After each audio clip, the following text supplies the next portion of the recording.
Mona, how are you? I am excellent. How are you? Yeah, I'm good. Thank you.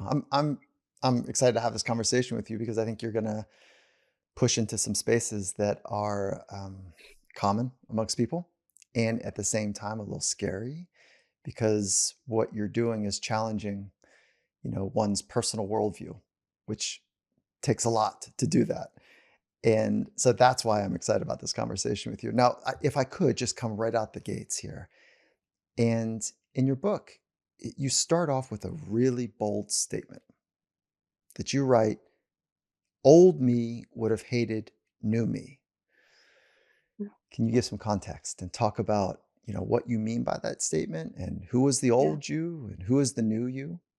Yeah. Yeah.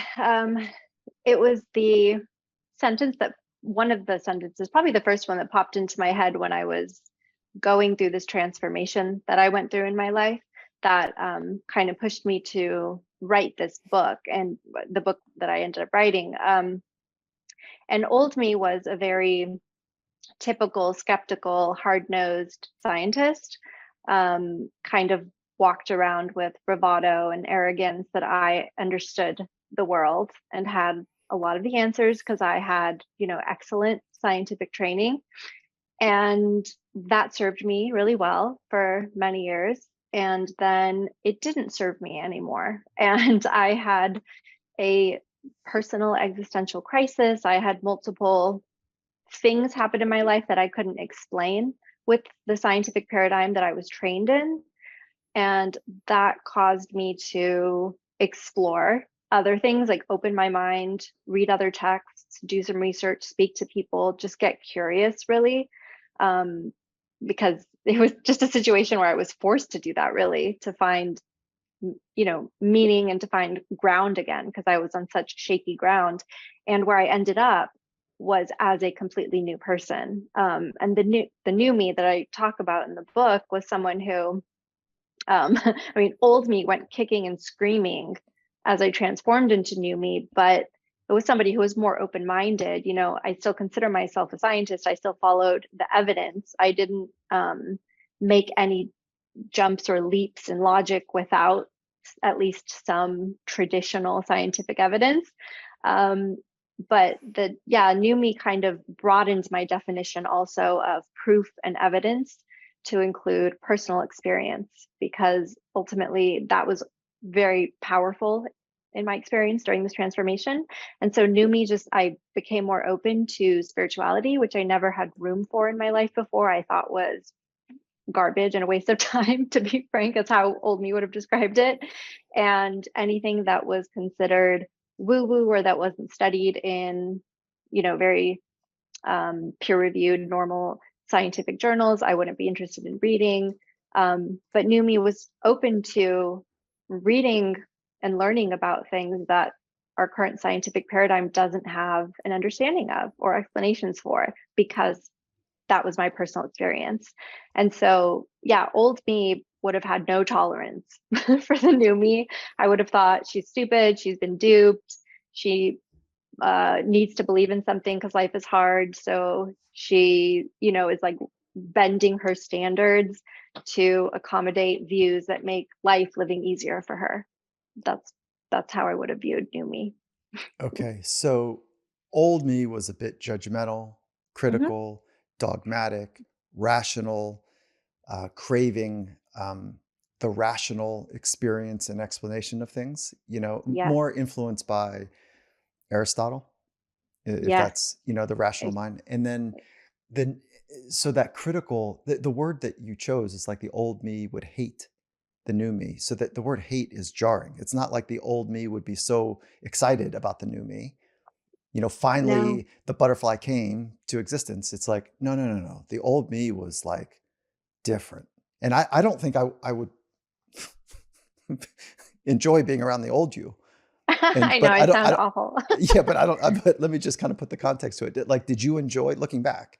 Did you enjoy life as the old you? So looking back, so this is a really, interesting, obviously transformation I went through that made me look at more than just spirituality. It really made me dive into psychology and the ways we look at ourselves and the thoughts we have, because I encountered all of that along the way. And you're exactly Mhm. right. I I wrote those things and went back when I looked at them. I'm like, I meant it. I meant she would hate me, and then I had to look at that. What does that Mm. mean? The way I see it now is I had built a defense, a shield of being smart around me, and anything that threatened that, which in my head included people and views that didn't, you know, resonate with scientific materialism, like the standard scientific paradigm, threatened my superiority. And so, Oh my God. yes, which is how I saw it. Yes, yes, I know. I'm just being Yeah. honest. No, no. Well, okay. So I love the honesty, and you know what? I also have like this appreciation that you examined that word. You didn't just say it to be provocative or because it was illiterately fun. Like when it sounds like you might have written it that way, and then you re-examined, like, Mhm. whoa, I put the word hate, like myself would have hated, and you stuck with it because it was actually accurate. Yeah, because I Hmm. felt that every single day of this journey in the beginning when I was reading evidence, starting to transform that hate and discomfort and judgmentalness and threat to my ego, identity, safety that I had set up my whole life. It just shook me, and there was like such a retaliation, a very strong emotional retaliation that I noticed. And I was so used to that that I thought that's just how I was in the past, and I was very unself-aware. And through this whole exercise, this transformation, I was able to start recognizing that and saying, whoa, where is all this emotion coming from? Like, why am I so reactive? Why is it such a big Aristotle would deal? hate me too. Yeah, like, Okay. why is it such a big deal if if something I believe in is threatened? What's the big deal? Oh man, but I mean, it sounds easy now, but phew, that took me a long time.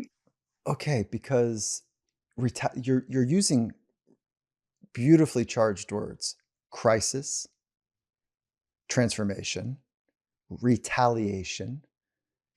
And so I want to start with the crisis, but I don't want to miss that you're using words that beautifully describe the turmoil, the the intellectual honesty and the alignment of honesty. There's maybe a different way to think it. There's intellectual honesty, like, but then the honesty to be fully aligned with the way that you choose your thoughts, words, and actions. I think it's a much deeper level, and it feels like you're doing that. There's a deep honesty to choose words like hatred and retaliation and such. And so, but if you're okay with it, can you go to the Sure. crisis and Yeah. describe that crisis and help maybe bring it to life, like what it was actually like? Yeah, absolutely. So it was it was it wasn't like one event, although it was one event that was the tipping point. But looking back, it was, a series of events, a series of situations in my life. What happened was in 2016, I had a professor of mine from my graduate program. I wasn't in graduate school anymore, but it was a professor whom I had worked with in graduate school. He was killed by one of our students in the graduate program. And that was already upsetting, already a very tough situation to deal with. But what shook my worldview during this time was that my mother, I'm Persian, I come from Persian heritage. So in our culture, we have a tradition of reading coffee grounds for divination, which is looking into the future, which of course Western mainstream science does not believe in. There's no evidence for that. But it's a part of our culture, and it has always happened in the background of our family parties. And my mom, allegedly was very good. Her friends would fight over readings. My friends would fight over readings, and so it was always there. So to bring it back to the story, what happened was she saw this event 5 weeks in advance, every week, for 5 weeks, and she wouldn't tell me what it was. Afterwards, she told me she knew it was a death, and that it was an unusual one. She'd never seen anything like it. And she usually actually doesn't tell me bad things because she doesn't want to make it a self-fulfilling prophecy or upset me before it happens. But this one, she made a whole point of saying, I feel like I need to tell you because like it looks pretty bad. I just feel like I need to give you a heads up. And so when it happened, and like for 5 weeks, I was on edge because I didn't understand how these readings worked, but I had enough experience to know that if she said something like that, most likely something was going to happen because she was more right than she was wrong. And and so then when the event happened, I was just so shook, not only by the event, but that she like 5 weeks in advance, this was coming up. Like, what does that mean about time, about fate, about destiny, about like our decisions, like I was just so shook, but I didn't do anything with it. It just kind of I kind of think of it as like legs of a stool. Like one of the legs was knocked out. It was still standing though. I was still my stool was still standing somehow. And then the next thing was 2 years later, I was still not in a great place. And then my mom saw this relationship coming, and I was like, yes, a relationship. This is going to solve everything. I'm going to be happy now. And so it came into my life and didn't work out. And once that was like knocked all the other legs off the stool. And because I was already shaky, there's all these other things that happened. I already felt like there was no purpose. And that was like the deepest, darkest time of my life. I still looking back can't even it was the first time I felt despair. I lost hope. I was not optimistic anymore. Like I really just wanted to die every day, which I've never been like that before. And and so then the whole thing on top of the emotions of the experience were the okay, well this time the reading was wrong. Did something change? Is there fate or death? Like what is, like I just couldn't make sense of up and down, left and right. Like I had no sense of anything. And so it was just a full-blown crisis of I don't want to be here anymore. I don't want to do this anymore. Like this life is too hard. I don't know what the purpose of this is. And so that's the crisis. That's what led me into darkness and my dark night of the soul, which lasted for quite a few months or maybe even a year. And then slowly, another series of events started to happen where I I am kind of, even in that darkness, I was like, well, what can I do? How can I make sense of this? And I thought, all right, well, let's focus on the readings. Does time not work the way we think it does? As a neuroscientist, I'm looking at my mom, like, how is she getting this information that um, that is so specific? Like she would say really specific, small, nuanced things that there's no way that she could know. Like, for example, the professor, she would say, and she wouldn't know anything about him. I'd like never told her anything. Oh, he has a little boy. I can see he has a little boy. I can see his wife is going to This is the receive something professor from, that was murdered. yes. Okay. So she At the would, University of Southern California, just yeah, for context. And what year yes, is yes. this? That was 2016. 2016. And then Yeah. so your crisis is marked by two events and an experience following after of despair, clinical depression. It sounds like severe clinical depression. Yeah. And how closely in time did those two events take place? They were roughly 2 years apart. 2 years. Yeah. Okay. So the first leg that got knocked off was this telling from your mom that something in a 5 week time is going to be tragic. And she had some details around it. When you looked back, you're like, okay. So she knew more about it than she let me on. And then it forced you to say, okay, how can she possibly know this? And Mhm. you, as a scientist, go through um, an investigation. You're like, there's a huge there's a huge like unknown factor to try to put some semblance to. And so Mhm. you just kind of let it percolate for a little bit. You didn't know what to do about it, but Yeah. it altered or shifted a deeper inquiry into something outside of the material, outside of mathematics, outside of um, ration or the reasonable explanations of things. And then Mhm. you were twisted upside down from a relationship, and the two of those put together was this existential crisis, it sounds like. And that Mhm. existential crisis, if I'm tracking correctly, was marked by deep despair and, like we said, like a severe depression.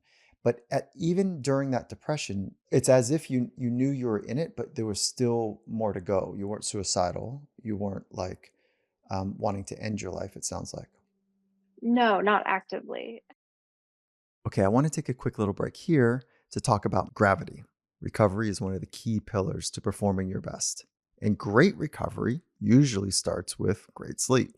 So if you're looking to improve your sleep, I might have a great product for you. Gravity is the original weighted blanket. And what I love about what they've done is they've got some science to back up their claims. It works by stimulating the feeling of being hugged. And then what they think happens is that that feeling triggers the release of relaxation inducing hormones. And what that does is it just basically helps you shut it down and chill out. And the benefits, they don't stop there. Consistent high quality sleep can improve brain function, boost cognitive and attentional abilities, enhance emotional regulation, promotes cardiovascular health, and the list goes on, actually. I've loved implementing gravity into my evening routine. I use it to help me, like I said, to fall asleep, but my family's also been loving it, just for chilling on the couch after a long day. So to check them out and to see for yourself why Gravity was awarded the best weighted blanket of 2021, head to gravityblankets.com/finding mastery. And then you'll receive 15% off your purchase when you use the code Finding Mastery at checkout. Again, that's Gravity, Gravity, gravityblankets.com/finding mastery. And then be sure to use the code Finding Mastery to take advantage of the 15% off your purchase. And Finding Mastery is also brought to you by Apollo Neuro. If you're feeling chronic stress in your life, if you're feeling that sensation of pressure all too often, I think you might want to check out how Apollo Neuro might be a solution for you. So Apollo's technology trains your nervous system to cope with stress better over time so that you can focus and sleep and stay healthy and productive, basically, is what they're going after. Okay, so how do they do it? It works by engaging with your sense of touch, delivering this gentle little vibration to help you rebalance your nervous system. And in essence, helping you feel safe and in control of your stress levels. And so I wear it right after I do something physically intense, like training or something that I've got to do that requires a lot of internal energy.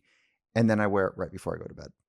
And so the reason I wear it in those two instances is because it's a down regulation for me. It helps me calm my nervous system, which in return helps me, be able to get after it in a more intense way later. If you're interested in learning more, I would definitely listen to the previous Finding Mastery episode with Apollo's founder, Dr. David Rabin. I mean, he's got this stuff wired, and I think you're going to like it. And when you visit apolloneuro.com/finding mastery, you'll get 15% off your purchase. Okay, let me slow that down. It's Apollo, APOLLO, Neuro, NEURO, apolloneuro.com/finding mastery. And then you get 15% off your purchase. And with that, let's jump right back into this conversation. Okay, so then keep going. So I was just in a non-exploratory, non-research phase for maybe 8 months or so.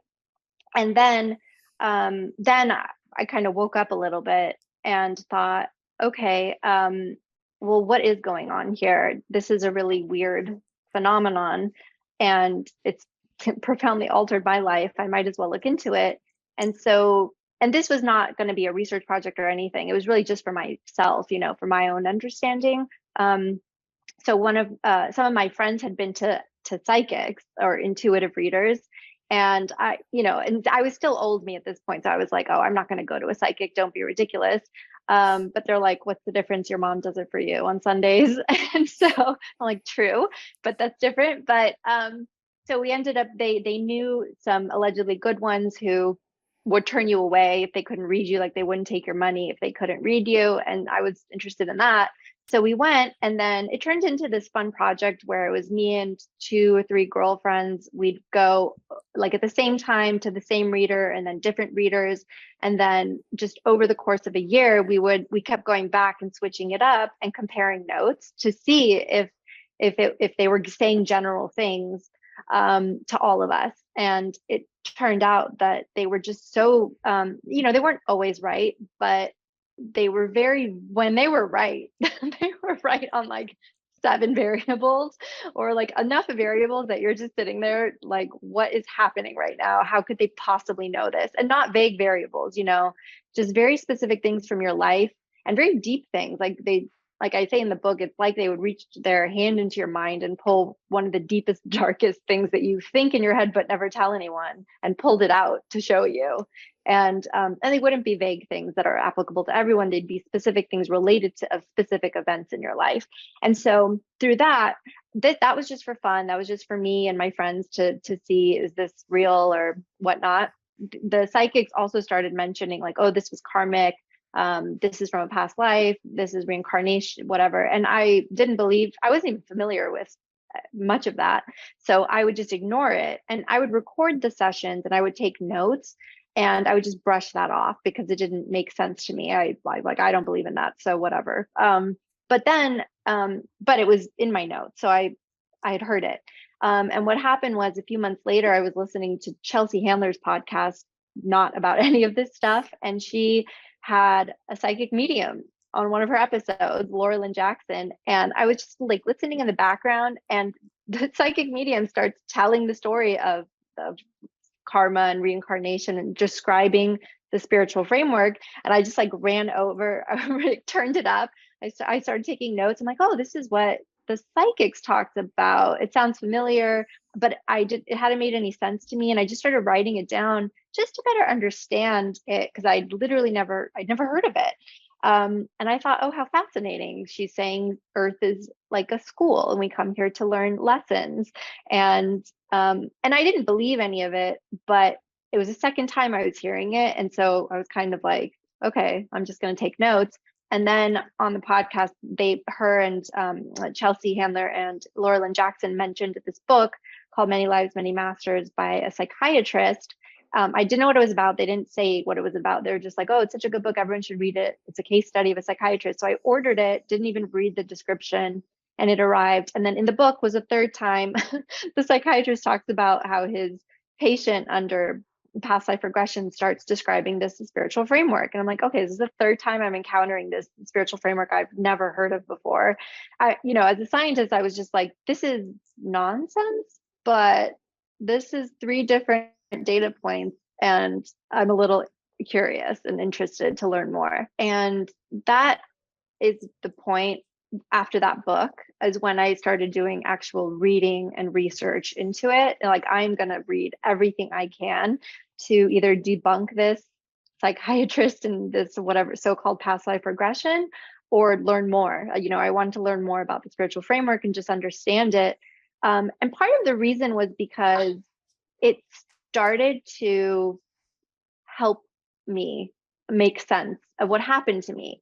So the psychic intuitive readings that I had gotten, the intuitives would say, they would kind of explain it in a spiritual framework. And I was surprised at how comforting that was. Because as a scientist, I was not used to even encountering spirituality at all. But them saying like, this was meant to happen this way, this had to happen this way for the next thing to happen, or that, them kind of describing it was unexpectedly comforting. And I guess that's why I was interested in learning more about the spiritual framework, because I thought, well, nothing has helped me thus far. This is providing a bit of relief, like a mental reframe of this situation I'm finding myself in. Whether it's true or not is a second and separate issue that I can address. But in the current moment, this is helping me, and nothing else has. So let's go with it. But then that old me would pop up and say, this is stupid. This can't be real. Who cares if it's useful to you? It's not true. And so there was a lot of this back and forth, and that's why I needed the research. I'm like, I need to read everything I can. I need to know if this is true or not. And that's how I started the whole project. And I'm like, I'm going to interview intuitives, mystics, like behavioral health practitioners, scientists. I just need to know what other people believe in, and if anybody believes in any of this stuff, and if there's any evidence for any of it. And so that launched me on this quest to do research. And again, it was really just for me. It wasn't meant to be published or anything. it was just for me. So you were prior to this inquiry, you were in the religion of science, and Yeah. there are a set of practices, across all world religions, and science has a set of practices, and there's a culture involved in it. There's a purpose, and so you were involved there, and this is the part that I think is materially important for me to understand is that you were applying what you knew, the methods that you knew from the science of religion, and you're applying that to this new inquiry because you're like, wait, what is this? Which is where great discoveries begin, right? Like, wait, what is this? And what is a hypothesis? What is the research question? What is the hypothesis? What are some methods that I can go about and design a study to be able to better understand and confirm or reveal that these hypotheses are null or accepted? And so all that jargon that I just shared, you were using that. And what I want to Mhm. know is, did you, when you would be in an interview or you'd read some quote unquote research, because we're talking about parapsychology, we're talking about mystics, we're talking about things that don't True. have, I think, a ton of research. At least I'm not, I'm not versed in it. So I need to put an asterisk there. But when you would go and investigate, were you using it as a scaffolding? Like, to harden your approach, or were you really like, and thereby you would dismiss, what a seemingly quote unquote small t truth of the research would reveal, and you would just use that to scaffold on to your existing philosophy or religion of science? Or were you using it in a way where it was like, oh, let me follow that, like more curious, like, oh, that's really interesting, and more of an explorer of this unknown?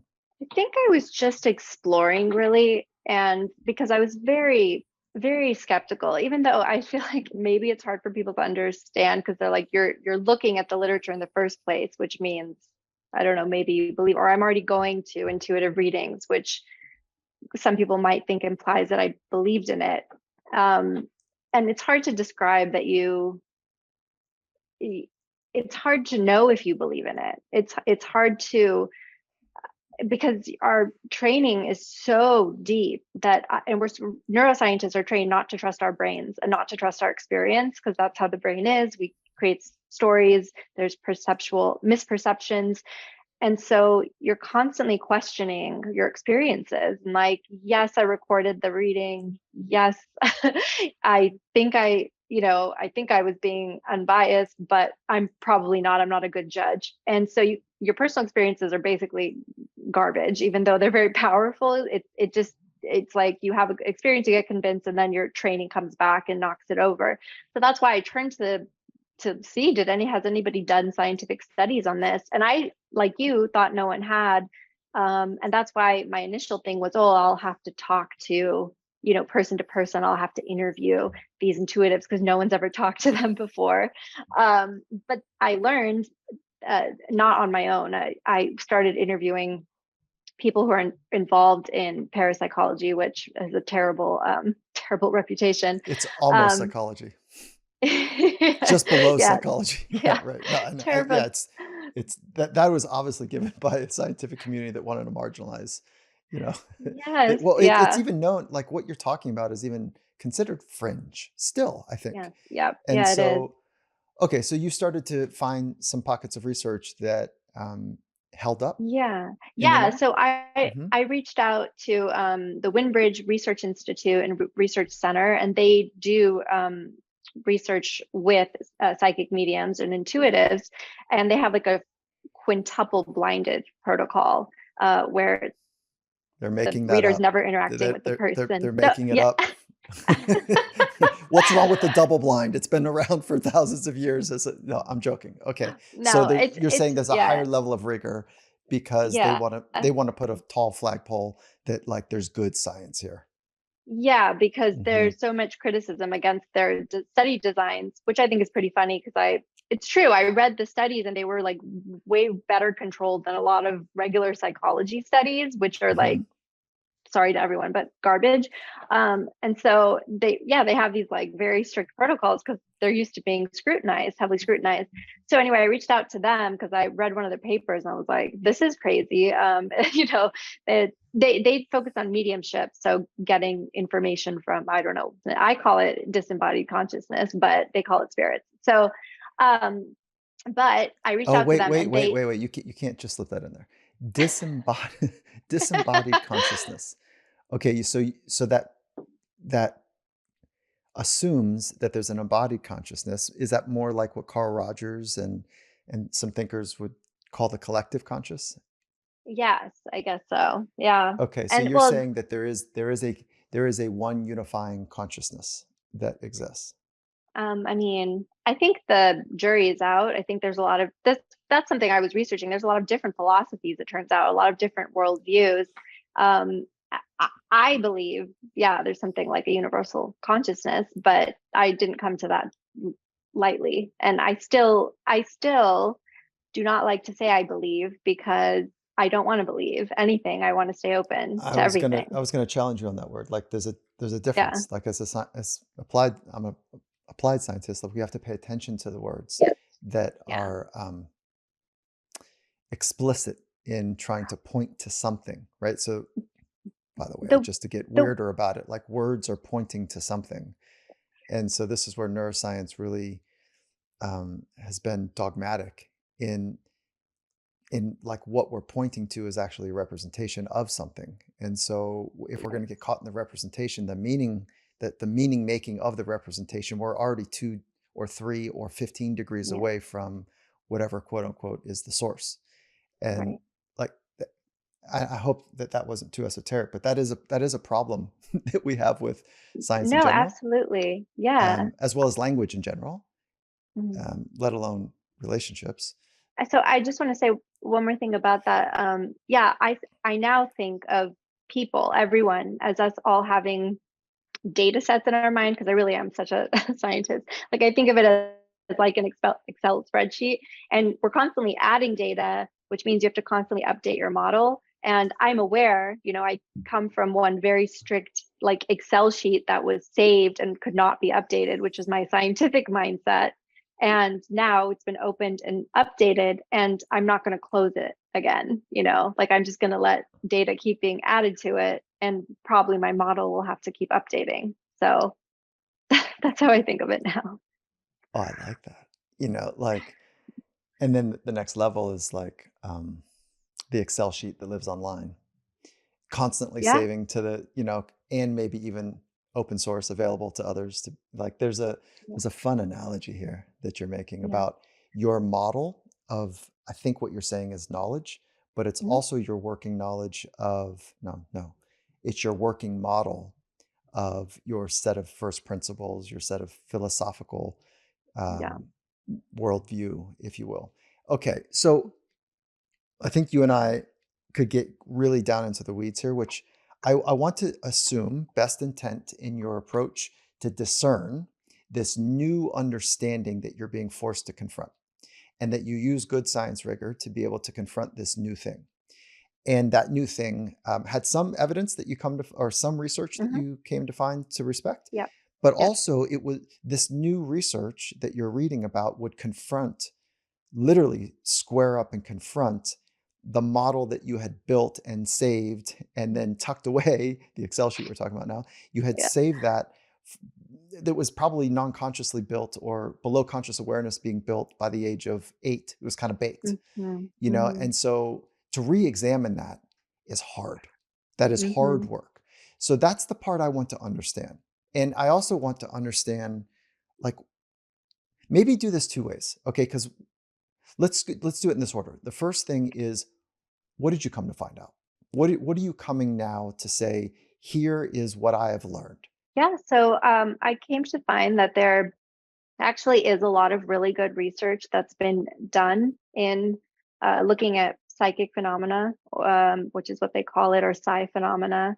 And so for me, it was two issues actually. From my personal experience of everything I just described, there were two issues. One was the psi or psychic phenomena, like what is going on, how does that work, how are people getting information, how does time work if it's true.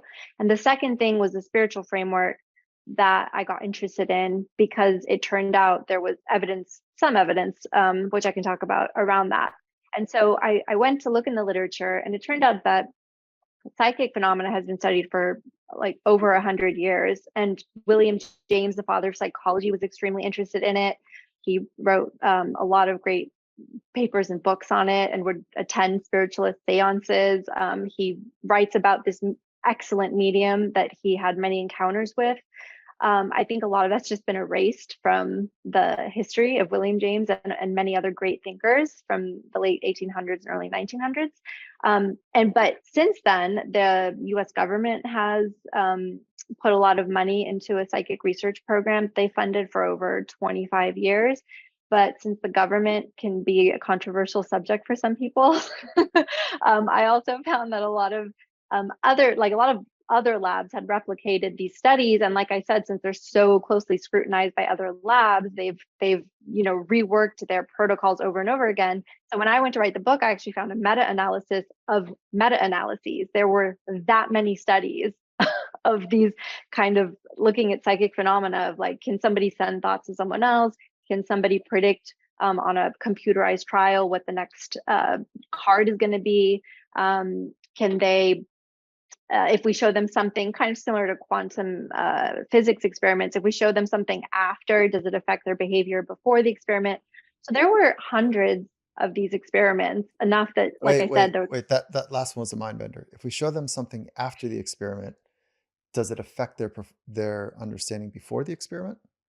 Yeah, so there's this experiment by Daryl Bem from Cornell. Actually, he did a bunch of these experiments to, I don't know if he was a believer or not believer. I think he just did it to see if it would work. But he did I think 9 different experiments with over 1,000 participants. And one of the experiments was that they divided them into 2 groups, students who came in, and they had them memorize a list of words. And then they would have one group review the list of words after they did the test, and the other one they wouldn't. And then they found a statistical difference between the 2 groups, where the group that reviewed the list did better than the group that didn't, which I agree is very difficult to wrap your mind around. Yeah, so that is like playing on multiversity, like Hmm. the multiverse, not multiversity, Yeah. playing in the multiverse, it sounds like. And there's a lot, those studies that he did there's been a lot of back and forth about, Mm. and there's actually an excellent article I saw that Tim Ferriss had posted about some statistician talking about this whole back and forth and saying either psi phenomena is real or our stats are wrong. Okay, I want to take a quick little break here to talk about Masterclass. With Masterclass, you can learn from the world's best minds anytime, anywhere at your own pace. With over 100 classes from a range of world-class instructors, that thing that you've always wanted to do might be just a little closer than you think.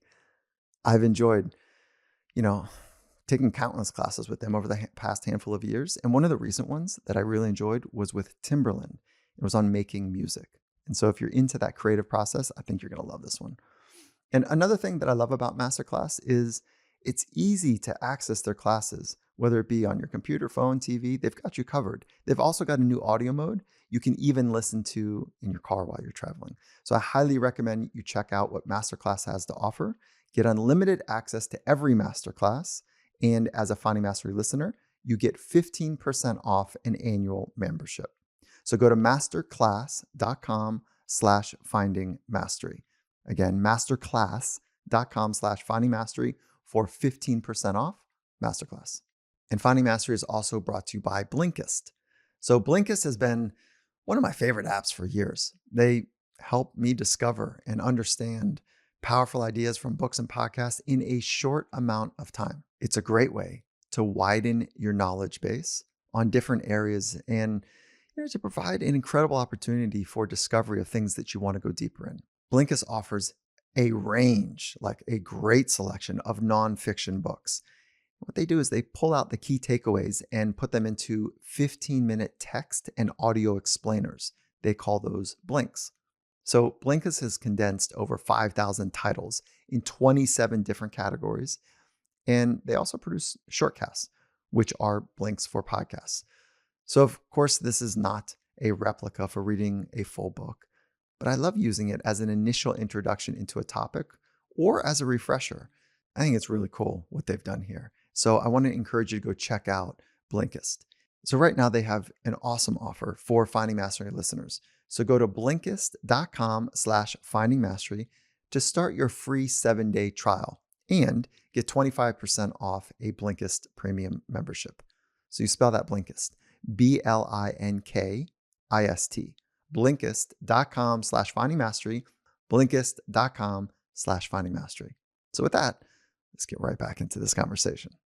I just wanted, like, for reference, when we talked about the government, are you talking about the studies on remote viewing and Yes. like that Yeah. type of like Yeah. military Stargate. ops? Hmm. Stargate, yeah. And okay, so how deep of a dive did you take there? I spoke to them actually. I read their papers. I read their books. When I read some of that, not original research, but just like the cursory bits, it was like debunked. And then I don't know if that's, if that's um, Yeah. to chase a red herring, like it's disinformation. It's actually, we're saying it's disinformation because it's actually Right. real information.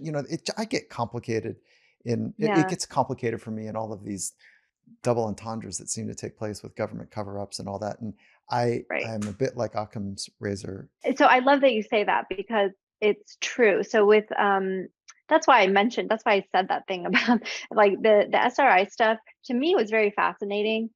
But in terms of scientific standards, they like selected this is back research back in the 70s. So, already the methods were not as good as they are now, but they were selecting for highly gifted quote unquote psychics.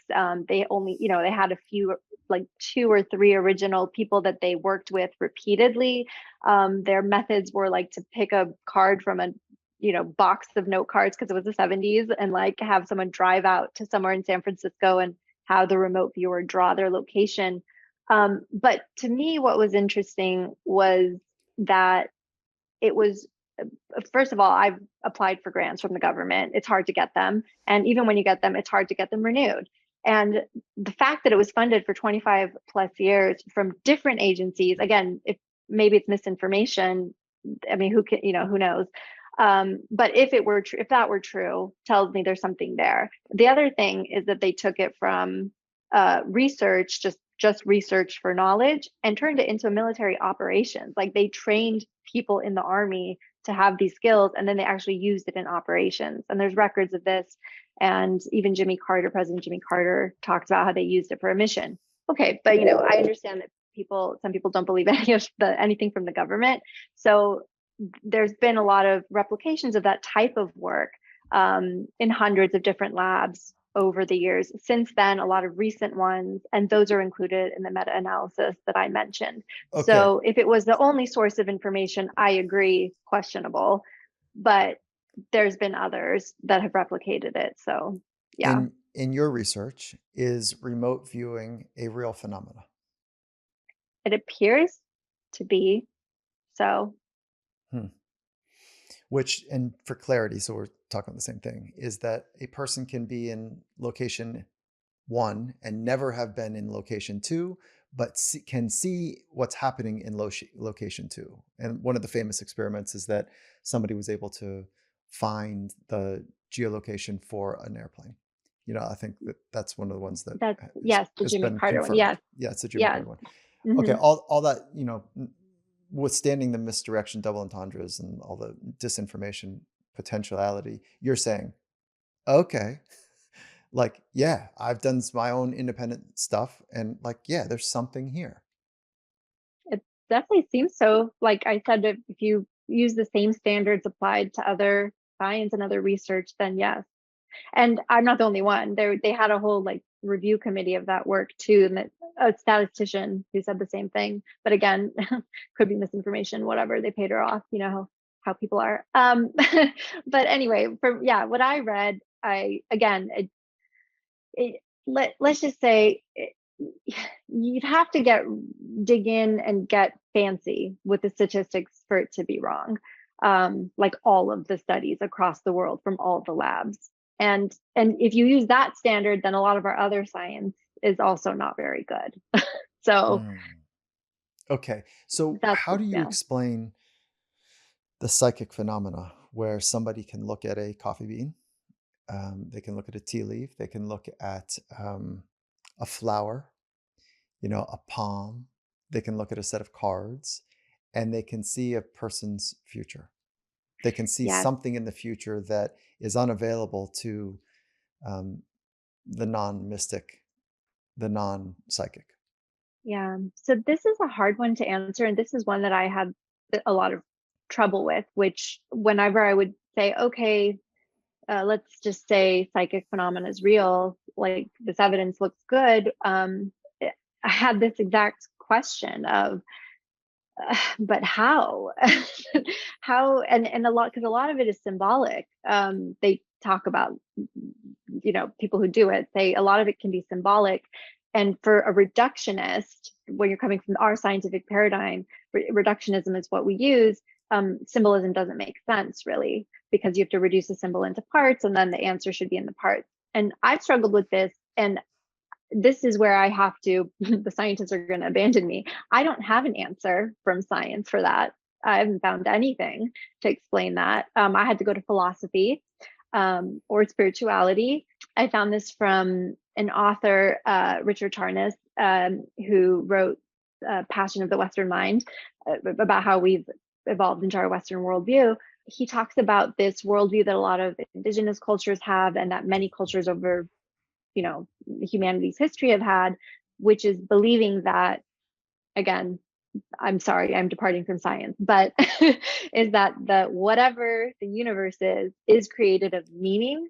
And that's why, indigenous people, or people who grow up on the land, say, like, I can derive meaning from the direction of the wind, from the way the leaf falls, from the way the birds are flying. They can divine information, and they say it's because meaning, quote unquote, is embedded in the universe. Now, I don't know how to make that into science, or, but that was the one thing that I Mhm. read that helped me understand. Like, I didn't find anything in any of the scientific papers or articles about psychic phenomena or anything that came close to helping me understand, okay, well, what does this mean in the broader picture of Okay, things? so let me take counterpoint for just a moment to that, and maybe a couple other easy kind of positions that I can take as a counterpoint, which is, isn't that all quite simple? That, isn't it at some level convenient that religion and philosophy was designed because science couldn't explain things yet? And we, like every world religion, almost every world religion has like bizarre stories. No reasonable person would say, "Oh yeah, okay, yeah, I get it. 500 years old, cool." Or like, you mean the ancient text was buried by, these sea monsters, and then they're brought back in just the right time? Like, okay, it, it's a bit crazy making when you think about some of this stuff. So my simple contrarian point of view, and I don't want to be dismissive, but just to see your response to it, is the simple mind is looking for a simple answer. Yeah. And we will accept things when something feels so big that we can't get our arms around it. So we'll trust the quote unquote expert to tell us what the best reasonable answer is. And we will even squint and look away at things that don't make logic sense, but they feel good to us. Just like when you were in despair, and just like when you were at your lowest point, that you felt comfort in somebody speaking quote Mhm. unquote truth into you and your future, that you said, "Oh, well, there it is."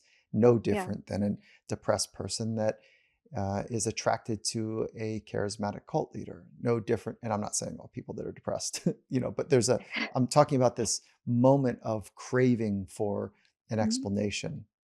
And that deep Um, craving is looking for a simple response. And then, and so kind of point me off of that. yeah. Yeah, because I know you've wrestled with this.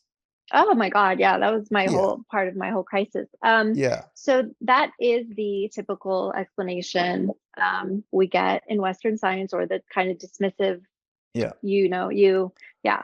And that's well drilled into my head. So that kept coming up for me. And you know what? it's true. So I'm never not going to say that's not true. That is true. But Mm, also, it is also true that there is good scientific evidence for psychic phenomena.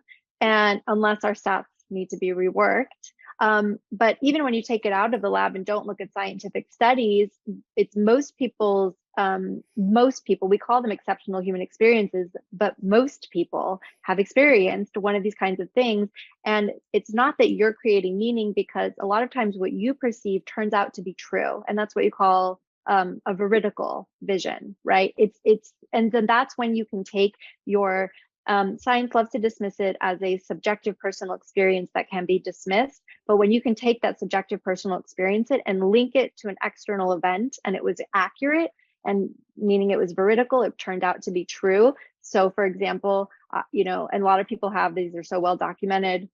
I woke up in the middle of the night. I saw a vision of my brother, whoever, or my sister who lives halfway across the world.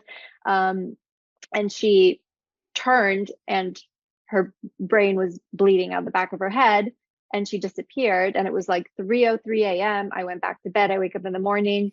My sister shot herself at 3:03 a.m. halfway across the world. There are so many stories like this, and we just dismiss them.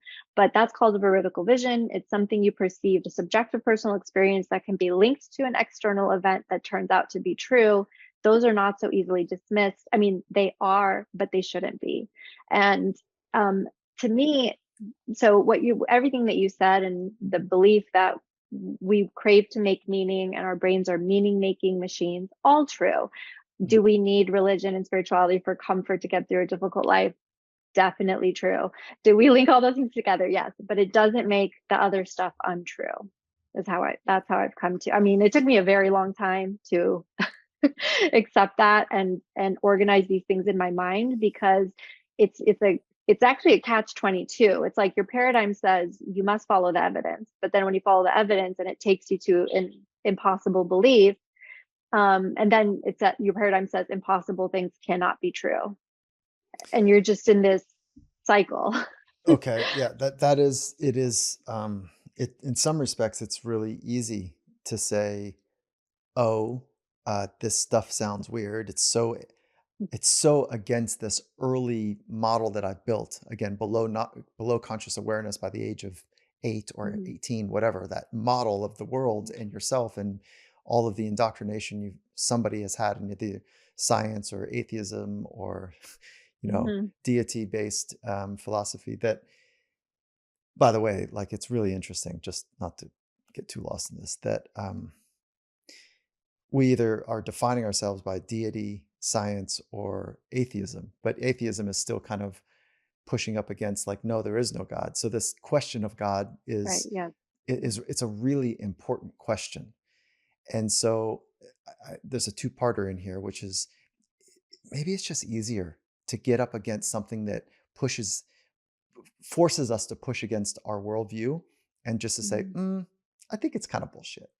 I think Oh it's yeah.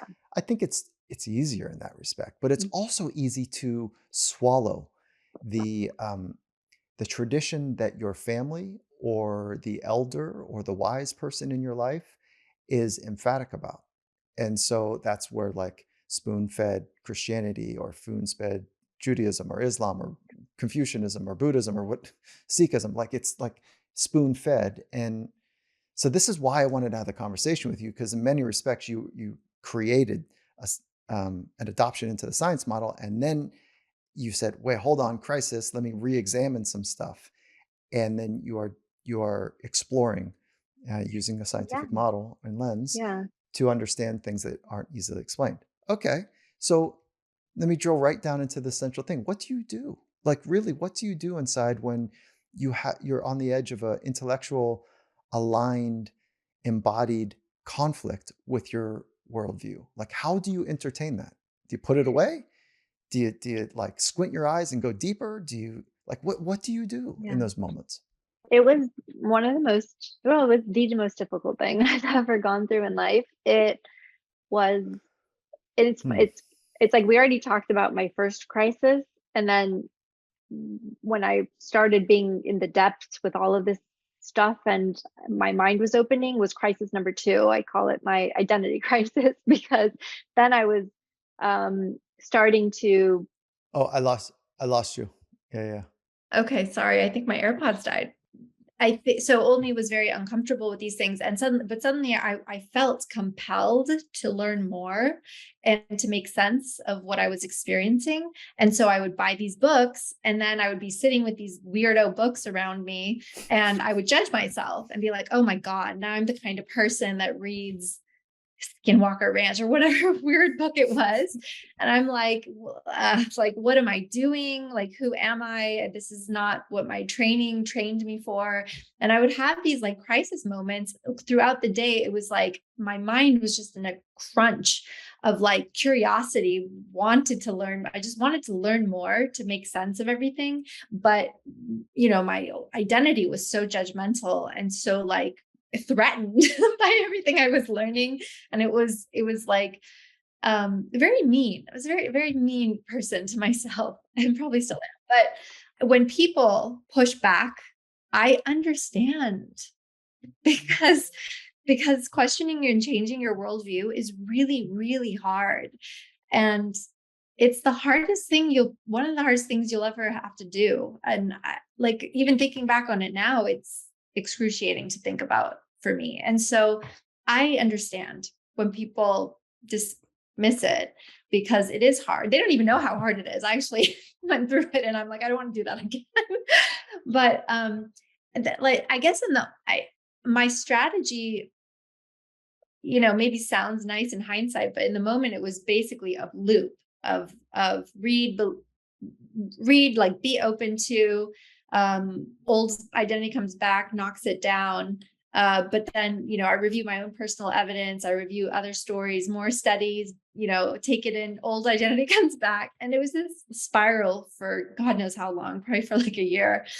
And it was just excruciating. And the spirituality actually helped with that. The traditional, kind of mindfulness. I had already been meditating for years, but I started to really pay attention to my thoughts. This is when I started hearing the difference almost of like the new stuff I was learning and open, curious, and then the old identity. And that's when there started just be space between all the thinking, and I could just start to see, oh wow, like this is an identity. This isn't who I am. And even though feel like I'm losing myself, I'm not these thoughts. So yeah, so I'm going to come like maybe full circle here with you in a fun way, which is when I was in graduate school, there was something drilled into us, which is if you can't measure it, you can't manage it, and if you can't manage it, you can't grow it. So this is very much like if you can't measure it, like you're wasting your time. Mm. So I swallowed it and became a good student of science, and then at some point I was like, this is stupid. What do you mean? I can't see my thoughts. It was very simple for me. I can't see my thoughts, so how am I going to measure them? I know I can manage my thoughts, but I can't measure them. I can't see them. There's no material weight. There's no contour to thoughts. There's like, so what do you mean? It sounded so stupid to me at a level. So then it became very simple to me, which is okay. Some people have eyesight that's different than my eyesight. I have 20/20. Baseball players can have 15/20, or fighter pilots can have 10/20. So they see the world in a very different way. Some people are colorblind and some people see what we call a normal spectrum. And then there's ranges in that. Like some people I know can actually see a whole different set of purples than I can see, right? And I'm not talking about just because I can't label them, but on a spectrum, they can see it differently. So it's like, why not? Why not be open to some people can experience things that I can't because I don't have that thing, whatever it is, whether it's eyesight or tactile touch or access to simple math or complicated math made simple. And we could keep going on and on about like this not well understood human experience. Mhm. And so why not? So I've gotten to a point like in a less painful way to you, like why not? And so um, that so not to make light of it at all, because I think that it feels too dogmatically simple to Mhm. only be entertained by things we could understand, but the pursuit to Mhm. understand things better is materially important. And that's actually why I wanted to talk to you. That's why this podcast exists, to understand better. And this, for me, holds a place, a special place that you're representing, which is examine your first principles, examine your worldview, and don't be whimsical with that thing, because that worldview that you've adopted has probably served you well, or your heritage well, Mhm. and there might be new. And there might be a convergence of old and new that we meet in the middle in some amazing way, in some amazing place. And so I get confused by where we're going with truths, and I don't use that word lightly by any Mhm. means. Mhm. And if I could ask you a big question, like, Sure. what do you understand to be true? Um, and I'm thinking T with uh, truth with a capital T here. And for me, anyway, for me, truth is it's both things. And like I admire people in some ways now. I used to, old me used to think they were stupid, but people who have a personal experience and believe it, I actually admire that. I'm like, wow, you trust yourself so much. Like I don't. Like so for me, I need um, personal and uh scientific proof um to find or not even scientific actually, just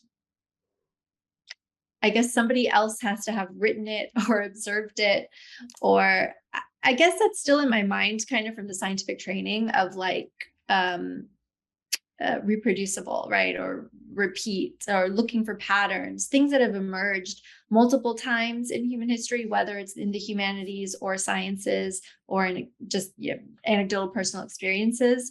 But the thing I don't like about that is what you were talking about. If there's one person who has eyesight that no one else on earth has, and it's different and it's not reproducible, no other person has it, are we not going to believe them? How isolating. Like how How awful. how how invalidating to an N of one, like an N of one in research, like that is real, that is still research. Even a case study is real research, and it's poo-pooed often by the Yeah. double blind, quadruple blind is a new Yeah. phrase for me. Yeah. Yeah. Placebo trial controlled studies. So all that being said is, what do you hope people will hear this and do with your experience, your crisis, and your transformation by examining with a scientific rigor phenomena that is poorly understood? I like to come at it from the angle I just mentioned of because I do think we're in a very divisive moment. And if there's one thing like these stories hopefully help you understand is that we shouldn't be so dismissive of each other and each other's experiences, and that there's a lot that we don't know. And actually there's a lot of evidence, but that's that's besides the point. Yeah, one is for the scientists, I would say actually most of the scientists I spoke to were pretty open-minded. They just don't have time to do the research themselves. But they would all like whisper their personal experiences to me. And so I think for one, we should all just come out and talk about them, because then it wouldn't be so stigmatized, because I really do think it's a very typical human experience. I think we've just made it exceptional and stigmatized and marginalized. And I think if we just came out and talked about it, we could make it more legitimate, make people who experience it feel less stigmatized or marginalized, and maybe we could even study it. And I bet if we did, we'd have a more cohesive model of things that made sense, that didn't just ignore anomalous data points, which in neuroscience we have a lot of things we can't explain. So it might encompass and explain some of that. The other thing is that we didn't talk about this a lot, but I talk about some of the healing modalities that in the book that I partook in that were kind of spiritual based, and they really helped me heal. And I think a lot of them are altered states of consciousness. And so I write a psychedelic newsletter now because I just think it's so important with all the research that's going into it. Like these states are very, very healing. And there's a long history of using these states through most cultures in the world, for most of humanity, for healing purposes. And I really think it's important that we turn back to those and kind of move away from this very Western model of, I mean, I'm going to get knocked out for this, but, productive, like everything for production, microdosing to be more productive at work. No, like go home, take an hour, like take an altered state in any way you can. It's really, really healing. And I think it could help us show up in the world, more centered, more calm, more mindful. And you're I talking felt about, yeah, you're talking about those experiences, altered states being from exogenous, meaning something that you're taking from, it could also or be even breath work, meditation, meditation, prayer, exactly. reading Chanting. poetry, conversations with Yeah. people of wisdom, journaling, napping. Yes. Spiritual Um, self-transcendent practices. Yeah. And what are your two or three go-tos? Meditation, sound meditation, sound healing. I don't know, I guess different words for it. Psychedelics when it's legal, wherever I am, and journaling. There's an asterisk next to that for sure for you. Okay, so and then how do you respond to folks that are like, "Oh gosh, poor Mona here. Like, she just is missing this appreciation for Christianity or Islam or Judaism. Like, if she just believed in God, like it wouldn't be so complicated." Yeah. I'm just not there in my personal experience yet. I mean, it hasn't been I'm not, like I said, I'm updating my data set every day. So I never would have thought I would be where I am now. So I can't predict where I'll be in the future. So I'm open. I really love that answer. Like there's a gentleness to it. There's an openness, obviously, that you've earned. Um, could you become a psychic? Me? Yeah. um, I have precognitive dreams. I've noticed, and I know I can't believe I'm saying this, but and I've always had them, but since this I started writing them down because kind of like, let me make an effort to write this down, see if they come true. And yeah, I realize that they're very, I mean, sometimes they're so insignificant. They're like little things, but they're very specific. It'll be like I'm turning into a white driveway that like goes really uphill that I've never been in before, and that happens the next day. Sometimes they're bigger and more predictive. But yeah, I don't know. I mean, I'm not looking to do that. I'm right now, but apparently most people have some sort of ability. So who knows? Your openness is present and noted. It's like your openness is really available, which is um, it's warm, and at the same time it's electrifying because it's like, well, we could go anywhere. Like it could be amazing anywhere. So I don't know yet. And so that part, I I fall in love with that type of, I don't know where we could go. Like, so all right, that's really cool. And then give us a couple takeaways. Help us be better. What are a few things that you'd say, concretely in a sentence or two, like try this, do this, explore this.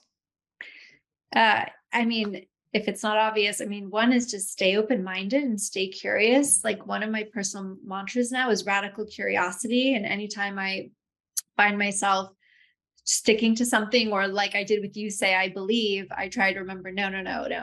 Stay radically curious. Like, let's just keep learning. I'd also like to think of it from the me perspective, from other people's perspectives. I try to remember people have different experiences, stay open-minded, be kind, listen. If people are telling me a story, I always say, I believe you, because it doesn't matter what you're telling me. If it's a personal experience, I want to believe you. And I think, I don't know, I also kind of have a adventurous mindset now about practices, as I mentioned. So For me, it's exploring as a neuroscientist, I'd like to explore the different ways we can be conscious. And I encourage that for everybody, because I think when you try different states of consciousness, even if it's like falling asleep and waking yourself back up, like even if it's just hypnagogia, I think it brings a new kind of awareness to your everyday waking reality in ways that I find difficult to explain, but I just find it very useful. Is that so? Thank you for the clarity of those three. And is that theta brainwave kind of thing that you're talking about, like when you fall asleep and coming back out, that little window of beautiful theta brainwaves, is the myth true?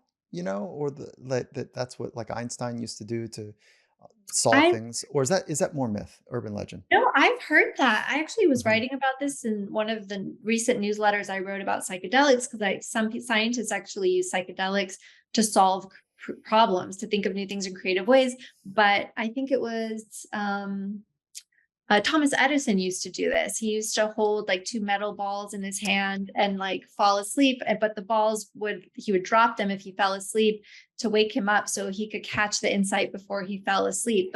And I found that to be true too. My best epiphanies are right before I fall asleep. And so yeah, a lot of historically, a lot of scientists, I was reading about this for that newsletter, they use these practices to capture insights. And yeah, it's probably, well, who knows So actually. it wasn't Edison. I'm sorry, it was Edison, not who did I mention earlier? Einstein, Einstein. So it was Edison that used to do that Edison for sure did. for I sure. Okay. heard a rumor, I couldn't find a good a reference for it, but I heard Tesla did, as well as some musicians, some famous musicians back in the day. But it was hard to find good references, Yeah, yeah, but yeah. And anecdotally. I read that you illuminated that Crick, Dr. Francis Crick, Yes, who yes. kind of On decoded, yeah. yeah, He, the double helix. Like he reports, I guess. I don't know if you have got hard evidence there, but he reports that he was using yeah. psychedelics to be able to unravel that insight.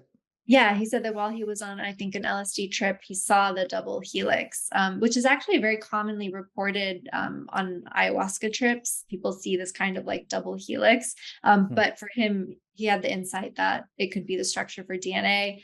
And hmm. another Nobel Prize winner also I think, oh shoot, I forgot his name. Oh, Kerry Mullins, the Mullins. guy who created Yeah. PCR, had that insight as well on an or from an LSD trip. I don't know what to make sense of all these things. Like I just had some really um, I've had a handful of folks that are pointing to, and I know it's vogue, to talk about microdosing and psychedelics, and like there's a thing that's taking place, whether Mhm. it's you know, um, I don't know. There's research that's there, but also there's a zeitgeist trendiness that is taking place, certainly in the kind of hip cultures in LA. Like Yes. I don't know. I'm reserving right now The an microdosing? openness to it. Yeah, Yeah. like right. So I'm reserving my experience. I have not, but the research is interesting, from Yeah. credible people, like yourself included, that are like saying, there's something here. But I've just had, this is back to like my deeper question with you, is like when you have new information in the face that is counter to existing well swallowed worldviews. So like I don't know. I'm just not there yet, and it could be quite frankly because I've lost so many family members. My favorite uncle and my Mm. other dad's uncles, like to suicide and drug addiction, and like Yes. so just the hinting of it actually Right. puts me in a place like Yes, yes, yes. like That makes sense. so. Anyways, that's my personal journey in it. But like there is some really profound insights that are being published around it. So. Yeah. Yeah. The psych I was also I mean, and we when I grew up, nobody talked about psychedelics, and wasn't I didn't grow up with a lot of people doing it around me. And the only thing that somebody actually mentioned to me, oh, you'd be interested in reading the literature because sometimes quote unquote paranormal things happen on psychedelics. And that was actually why I started looking into the literature. But then I found the modern day research, clinical trials. And then from my normal neuroscience mind, I was like, whoa, these results we don't see things like this in behavioral health or mental health. Hmm. Like nothing has been able to treat PTSD or depression that well. And that's what got me interested in the psychedelics. But then it turns out they're just interesting for many reasons, for clinical trials, for creativity, for insight, for spirituality, for paranormal things. So yeah, they're pretty wide use. Where can we follow your research? So most things are on my website. It's monasobhaniphd.com. You could sign up for my psychedelic newsletter there. And my book, which the publisher titled it Proof of Spiritual Phenomena, comes out. It's coming out soon. You can pre-order it. Okay, where do you want us to pre-order? Is it on Mona Sobhani? You can get it from my website. You can order it, but it's sold wherever books are sold. So Amazon, Barnes and Noble, wherever. Okay, and that's Sobhani. Mona is just like it sounds, Mona. You got it. All right, wonderful. I hope our community, is able to one, continue researching your research and support you in your journey of writing Yeah. about your crisis and about your findings, Yeah. and at the same time challenge themselves to look within, to examine the principles that they are operating from. So, Mona, thank you. Thank you so much for having me. It was an absolute delight speaking with you.